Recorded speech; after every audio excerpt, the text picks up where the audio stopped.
Hi everyone, business ബസ്സിൻ്റെ പുതിയൊരു വീഡിയോയിലേക്ക് എല്ലാവർക്കും സ്വാഗതം. ഇന്നത്തെ വീഡിയോയിൽ പറയാനായിട്ട് പോകുന്നത് എങ്ങനെയാണ് നിങ്ങളുടെ ബിസിനസ്സുമായി ബന്ധപ്പെട്ടുള്ള ഡെയിലി ട്രാൻസാക്ഷൻസ് എല്ലാം എളുപ്പത്തിൽ ട്രാക്ക് ചെയ്യാം എന്നുള്ളതിനെ കുറിച്ചിട്ടാണ്. ഇതിനായിട്ട് ഉപയോഗിക്കാവുന്ന ഖാത ബുക്കിൻ്റെ ക്യാഷ് ബുക്കാണ് ഇന്ന് പരിചയപ്പെടുത്താനായി പോകുന്നത്. അപ്പോൾ ഇത് നിങ്ങൾക്ക് എളുപ്പത്തിൽ പ്ലേ സ്റ്റോറിൽ നിന്ന് ഡൗൺലോഡ് ചെയ്തെടുക്കാവുന്നതേ ഉള്ളൂ. ഞാനിപ്പോൾ ഇത് ഓൾറെഡി ഉപയോഗിക്കുന്നുണ്ട്. ക്യാഷ് ബുക്ക് തന്നെ പല ആപ്സും ഞാൻ ട്രൈ ചെയ്തിട്ടുണ്ട്, പക്ഷേ ഇതാണ് എനിക്ക് ഏറ്റവും ബെസ്റ്റായിട്ട് തോന്നിയിട്ടുള്ളത്. അപ്പോൾ ഈ ഒരു ക്യാഷ് ബുക്ക് നിങ്ങൾക്ക് ഡൗൺലോഡ് ചെയ്യാം. അതിനു മുമ്പ് ഇതിൻ്റെ ഫീച്ചേഴ്സ് എന്തൊക്കെയാണെന്ന് നമുക്ക് ജസ്റ്റ് ഒന്ന് നോക്കിയാലോ. ഒത്തിരി ഹെൽപ്ഫുൾ ആയിട്ടുള്ള ഫീച്ചേഴ്സ് അടങ്ങിയിട്ടുള്ള ഒരു ആപ്പാണിത്. നമ്മുടെ ഡെയിലി സെയിൽസും അതുപോലെ തന്നെ എക്സ്പെൻസസും എല്ലാം നമുക്ക് റെക്കോർഡ് ചെയ്യാനും പിന്നീട് അത് ട്രാക്ക് ചെയ്യാനും എല്ലാം വളരെ എളുപ്പം സാധിക്കുന്ന ഒരു ആപ്പാണിത്. അപ്പോൾ നമുക്ക് മൾട്ടിപ്പിൾ ബിസിനസ്സസ് ഉണ്ടെന്നുണ്ടെങ്കിൽ, അതായത് ഒന്നിൽ കൂടുതൽ ബിസിനസ്സുകളാണ് നിങ്ങൾ ചെയ്യുന്നതെന്നുണ്ടെങ്കിൽ അതുപോലും നിങ്ങൾക്ക് ഈ ഒരു ജസ്റ്റ് ഒരു ആപ്പ് ഉപയോഗിച്ചുകൊണ്ട് അതിൻ്റെ ഡീറ്റെയിൽസ് എല്ലാം ട്രാക്ക് ചെയ്യാനായിട്ട് സാധിക്കും. കൂടാതെ നിങ്ങൾക്ക് ഈ ഓരോ ബിസിനസ്സിനും ഡെയിലി റിപ്പോർട്ട്സും അല്ലെങ്കിൽ മന്ത്ലി റിപ്പോർട്ട്സും PDF ആയിട്ടോ അല്ലെങ്കിൽ എക്സൽ ഷീറ്റായിട്ടോ ഡൗൺലോഡ് ചെയ്ത് സൂക്ഷിച്ചു വയ്ക്കാനും പറ്റുന്ന ഒരു ആപ്പാണിത്.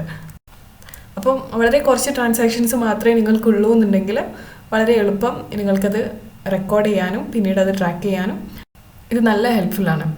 നിങ്ങൾക്കിവിടെ കാണുന്ന പോലെ ക്രിയേറ്റ് ന്യൂ ക്യാഷ് ബുക്ക് എന്നുള്ള ഓപ്ഷൻ ക്ലിക്ക് ചെയ്യുകയാണെന്നുണ്ടെങ്കിൽ പുതിയൊരു നെയിമിലുള്ള, അതായത് പുതിയൊരു ബിസിനസ്സിൻ്റെ അല്ലെങ്കിൽ അഡീഷണൽ ആയിട്ട് മറ്റ് ബിസിനസ്സുകളുടെ എല്ലാം ക്യാഷ് ബുക്ക് നിങ്ങൾക്ക് മെയിൻറ്റെയിൻ ചെയ്യാനായിട്ട് ക്രിയേറ്റ് ന്യൂ ക്യാഷ് ബുക്ക് എന്നുള്ള ഓപ്ഷൻ ക്ലിക്ക് ചെയ്താൽ മതിയാവും.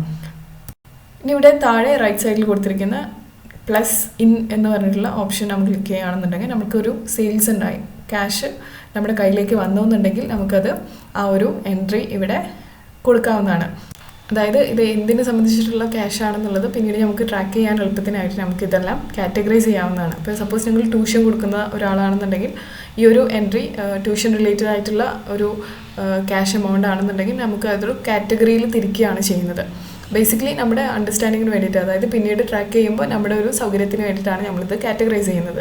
ഇനി ഡീറ്റെയിൽസ് കോളത്തിൽ നിങ്ങൾക്ക് എന്ത് ഡീറ്റെയിൽസ് ആണെന്നുണ്ടെങ്കിലും ആഡ് ചെയ്ത് കൊടുക്കാം. അതായത് ഇപ്പോൾ ഒരു പെർട്ടിക്കുലർലി ഒരു പ്രൊഡക്റ്റാണ് വിറ്റ് പോയത് എന്നുണ്ടെങ്കിൽ ആ ഒരു പ്രൊഡക്റ്റിൻ്റെ നെയിം കൊടുക്കാം. അങ്ങനെ എന്ത് ഡീറ്റെയിൽസ് വേണമെന്നുണ്ടെങ്കിലും നിങ്ങൾക്ക് എൻ്റർ ചെയ്ത് കൊടുക്കാം. ഈ ഡീറ്റെയിൽസ് നിങ്ങൾക്ക് വേണമെന്നുണ്ടെങ്കിൽ വോയിസ് ടൈപ്പിങ്ങും ചെയ്യാവുന്നതാണ്.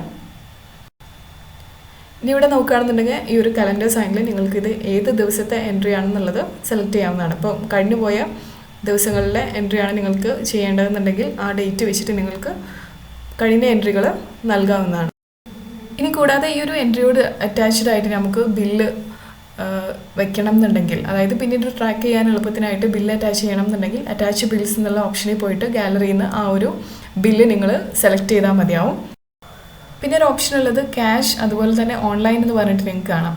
അപ്പോൾ ഓൺലൈൻ പേയ്മെൻറ്റ്സ് ആയിട്ടാണ് നിങ്ങൾക്കിത് കിട്ടിയിട്ടുള്ളതെന്നുണ്ടെങ്കിൽ, അതായത് ഗൂഗിൾ പേ വഴിയോ അല്ലെങ്കിൽ നെറ്റ് ബാങ്കിങ് വഴിയോ ബാങ്ക് ട്രാൻസ്ഫർ ആയിട്ടോ അങ്ങനെയാണെന്നുണ്ടെങ്കിൽ നിങ്ങൾക്ക് ഓൺലൈൻ സെലക്ട് ചെയ്യാം. അല്ല ഡയറക്റ്റ് ക്യാഷ് ഇൻ ഹാൻഡ് ആയിട്ടാണ് നിങ്ങൾക്ക് ലഭിച്ചതെന്നുണ്ടെങ്കിൽ ക്യാഷ് ഓപ്ഷൻ സെലക്ട് ചെയ്യാം. അപ്പോൾ ഇങ്ങനെ ഓരോ ദിവസവും നടക്കുന്ന ട്രാൻസാക്ഷൻസും നമ്മൾ ഈ ഒരു ക്യാഷ് ബുക്കിൽ റെക്കോർഡ് ചെയ്യുകയാണ് ബേസിക്കലി ചെയ്യുന്നത്. അപ്പോൾ തീർച്ചയായിട്ടും ഇത് ചെറുകിട ബിസിനസ്സുകൾക്ക് അല്ലെങ്കിൽ ലിമിറ്റഡ് ട്രാൻസാക്ഷൻസ് മാത്രമേ നിങ്ങൾക്ക് നടക്കുന്നുള്ളൂ എന്നുണ്ടെങ്കിൽ മാത്രമേ ഈ ഒരു ക്യാഷ് ബുക്ക് നിങ്ങൾക്ക് യൂസ് ചെയ്യുന്നത് പ്രാക്ടിക്കലി ഈസി ആവുകയുള്ളൂ. ഇനി എക്സ്പെൻസ് ആണ് നിങ്ങൾക്ക് റെക്കോർഡ് ചെയ്യേണ്ടതെന്നുണ്ടെങ്കിൽ ഇതേ സെയിം മെത്തേഡിൽ തന്നെ നമുക്ക് ചെയ്യാവുന്നതാണ്. ട്രാൻസാക്ഷൻ്റെ ഡീറ്റെയിൽസ് എൻ്റർ ചെയ്തതിന് ശേഷം അത് സേവ് ചെയ്ത് കൊടുത്തു കഴിഞ്ഞാൽ അതും റെക്കോർഡാവുന്നതാണ്.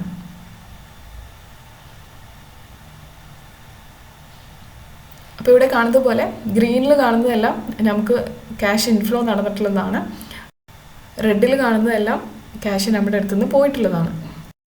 അപ്പോൾ ഇങ്ങനെ ബേസിക്കലി നമുക്ക് നടക്കുന്ന ഓരോ ദിവസത്തെയും ട്രാൻസാക്ഷൻസ് നമ്മൾ സേവ് ചെയ്യുകയാണ്. അപ്പോൾ at the end of the month അല്ലെങ്കിൽ ഡെയിലി തന്നെ നമ്മൾ നടത്തിയിട്ടുള്ള ട്രാൻസാക്ഷൻസിൻ്റെ എല്ലാം ഡെയിലി റിപ്പോർട്ടായിട്ട് നമുക്ക് ലഭിക്കണം എന്നുണ്ടെങ്കിൽ അതും നമുക്ക് ഇതിനകത്തുനിന്ന് തന്നെ കിട്ടുന്നതാണ്. ഞാനിപ്പോൾ ഇവിടെ കുറച്ച് എൻട്രീസ് അഡീഷണൽ ആഡ് ചെയ്തു. ഇനി നമ്മളിവിടെ റിപ്പോർട്ട്സ് ടാബ് സെലക്ട് ചെയ്യുകയാണെന്നുണ്ടെങ്കിൽ നമുക്കിത് ഡെയിലി റിപ്പോർട്ട്സ് ആയിട്ടോ അല്ലെങ്കിൽ മന്ത്ലി റിപ്പോർട്ട്സ് ആയിട്ടോ ഡൗൺലോഡ് ചെയ്തെടുക്കാവുന്നതാണ്. എല്ലാ എൻട്രീസിൻ്റെയും ഡീറ്റെയിൽഡ് റിപ്പോർട്ടായിട്ട് വേണമെന്നുണ്ടെങ്കിൽ അങ്ങനെ കിട്ടും. അല്ലാന്നുണ്ടെങ്കിൽ ഡേ വൈസ് അല്ലെങ്കിൽ ഡെയിലി വൈസുള്ള റിപ്പോർട്ട്സും നമുക്ക് ഡൗൺലോഡ് ചെയ്തെടുക്കാം. ഇതിൻ്റെ ഏറ്റവും വലിയൊരു അഡ്വാൻറ്റേജ് എന്താണെന്ന് വെച്ചാൽ നിങ്ങൾക്ക് റിപ്പോർട്ട്സ് PDF ആയിട്ടോ അല്ലെങ്കിൽ എക്സൽ ആയിട്ടോ ഡൗൺലോഡ് ചെയ്യാനുള്ള ഓപ്ഷൻസ് തരുന്നു എന്നുള്ളതാണ്. ഇതിൽ കാണുന്ന പോലെ നമുക്ക് ഡെയിലി റിപ്പോർട്ട്സ് വളരെ എളുപ്പത്തിൽ വളരെ നീറ്റായിട്ട് തന്നെ PDF രൂപത്തിൽ കാണാനായിട്ട് പറ്റും. അതുപോലെ തന്നെ എക്സൽ ഷീറ്റിൽ വേണമെന്നുണ്ടെങ്കിൽ അങ്ങനെയും നിങ്ങൾക്ക് റിപ്പോർട്ട്സ് ഡൗൺലോഡ് ചെയ്യാവുന്നതാണ്. ഇനി ഇവിടെ റൈറ്റ് സൈഡിൽ മുകളിലായിട്ട് നമുക്കൊരു അലാം ക്ലോക്ക് കാണാം. അപ്പോൾ നമുക്ക് വേണമെന്നുണ്ടെങ്കിൽ ഡെയിലി എൻട്രീസ് നൽകാനായിട്ട് റിമൈൻഡേഴ്സ് വെക്കണം എന്നുണ്ടെങ്കിൽ നമുക്ക് ഈ ഒരു അലാം ഐക്കൺ ഉപയോഗിച്ചുകൊണ്ട് അത് സാധിക്കുന്നതാണ്. സെറ്റിങ്സിൽ പോയിട്ട് ഓട്ടോ സ്റ്റാർട്ട് എന്നുള്ളത് നമ്മുടെ ഈ ഒരു ആപ്പിന് കൂടി എനേബിൾ ചെയ്ത് കഴിഞ്ഞാൽ നമുക്കൊരു സമയം സെറ്റ് ചെയ്ത് കൊടുക്കാം.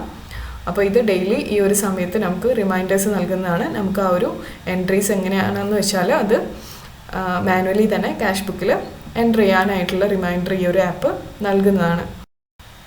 ഇനി അതല്ലാതെ നമുക്ക് ലഭിക്കുന്ന മറ്റു ഫീച്ചേഴ്സ് എന്തൊക്കെയാണെന്ന് നോക്കാം. അതുപോലെ റൈറ്റിൽ കാണുന്ന ഈ ഒരു ക്വസ്റ്റ്യൻ മാർക്ക് ക്ലിക്ക് ചെയ്ത് കഴിഞ്ഞാൽ നമുക്ക് എങ്ങനെയാണ് എൻട്രീസ് ചെയ്യേണ്ടതെന്നുള്ളതിനെ പറ്റിയിട്ടുള്ള ഇവരുടെ തന്നെ വീഡിയോ അവർ പ്രൊവൈഡ് ചെയ്യുന്നുണ്ട്.